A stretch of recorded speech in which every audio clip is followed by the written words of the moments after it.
Hello everyone, Rubicante is finally upon us and this is going to be one of my few runs on this stage. I've got a couple of runs lined up, but obviously the very first run has got to be the Rubicante solo, which I guess by the time this video is up there's going to be a lot of other people who also have a Rubicante solo run on this stage. Rubicante can very easily solo this stage.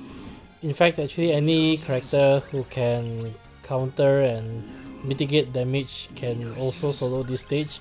This stage is actually not very difficult, and essentially all you need to do is just go BT mode to help charge the force gauge and get the BT aura up, and then when FR is 100% just go into his force time and the fight is essentially over. And you can actually get that done in like 3 to 4 turns total. Took me quite a while because I'm actually trying to see how low I can get the turn count.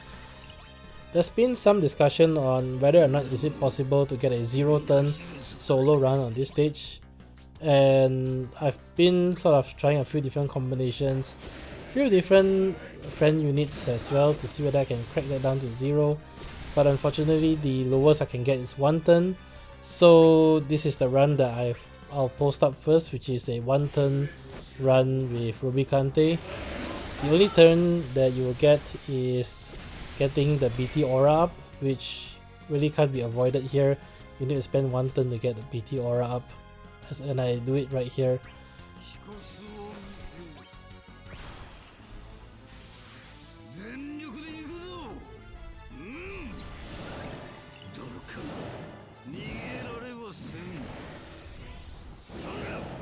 Beyond this single turn, I now have a fully charged Chocobo summon because I've got a Seed Rain's Call ability that helped me to charge the summon mode at the start, so I'll be entering summon mode pretty soon. The idea here is to keep the turn count at 1 by simply entering into force time inside summon mode.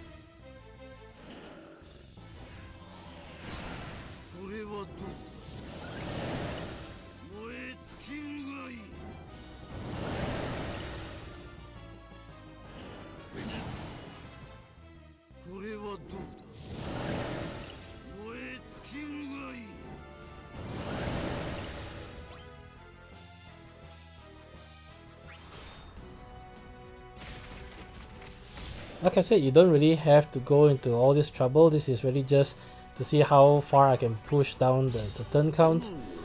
Even if you don't have any ultimate weapon for Rubicante, as long as you have him fully built with his BT, because you do need his BT to access his counter Firaga, you should really be able to get this done between 3 to 5 turns total.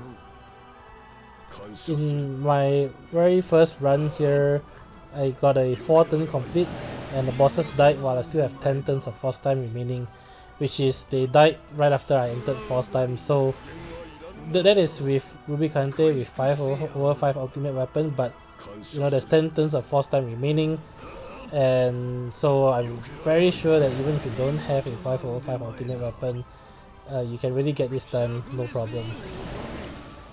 I also have an Auto Plus run lined up as well, so if you don't want to press any buttons, do keep an eye out for the other run. But overall, I think if you just want to quickly blitz through this stage, a standard Rubicante solo can get this run done in 6 minutes real time, maybe 7 minutes if you're a bit slow on the button presses and such.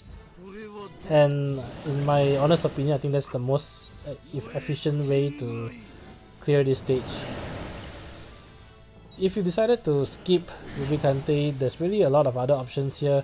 Most other cover tanks can solo this stage as well, or you can do something like Core and Gladio, the tried and true combo that can easily go through this stage as well. But really my strong recommendation is don't skip Rubicante. he's really good, and he will give you a very good return on your investment. So while I'm sort of demolishing this stage right here, a little bit about the stage mechanics in case you're wondering why the bosses are getting a lot of consecutive turns here. This stage is really all about the bosses creating a big speed differential between the bosses and your party, and they do this firstly by landing speed down and turn rate down, and you can see that on top of Rubicante, while also applying speed up and turn rate up buff on themselves. So this already creates a big speed difference, which leads to multiple consecutive turns on the enemy side. But beyond this, when the bosses hit 69% and I think 29% health, they enter into concentrate stance, and that gives them an aura that further increases their speed and turn rate. Beyond that, the bosses only has 3 regular abilities, 2 of which is the Banishing Gaze Plus and the Dark Gar attack, lands into an HP dump. So essentially, the challenge that I guess the devs were hoping to create here is that if you don't have any damage mitigation at all, eventually the fight will get out of hand, where the bosses will get so many turns in a row and they'll land HP attack after HP attack on your party and wiping you out that way. However, like I said, a lot of the attacks here can be very easily mitigated and countered, and in the Shinryu era where you have force time, bosses getting so many consecutive turns like this is actually a blessing in disguise if you build a party right. And really that's pretty much it. The bosses here don't really have a lot of force effects in play. At 30% force gauge they get a boost to their attack stat, but really doesn't really make much of a difference. Either way you need to bring a tank, so with a tank in play, a higher attack stat on the enemy side hardly matters. I guess if they somehow manage to reach 100% force gauge and enter force time, they get a little bit more dangerous, because then they will also use Dark Gar Plus as a full up attack after every action that they take, which essentially sort of doubles or more their HP dump during their force time, and that obviously can become very dangerous if you don't have damage mitigation.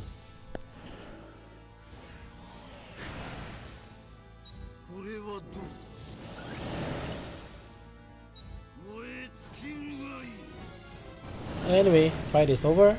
As always, I hope the video has been helpful, and if you enjoyed the content, do leave a like, comment and subscribe. Really helps a lot. Till then, I'll see you guys in the next Shinryu fight. Bye!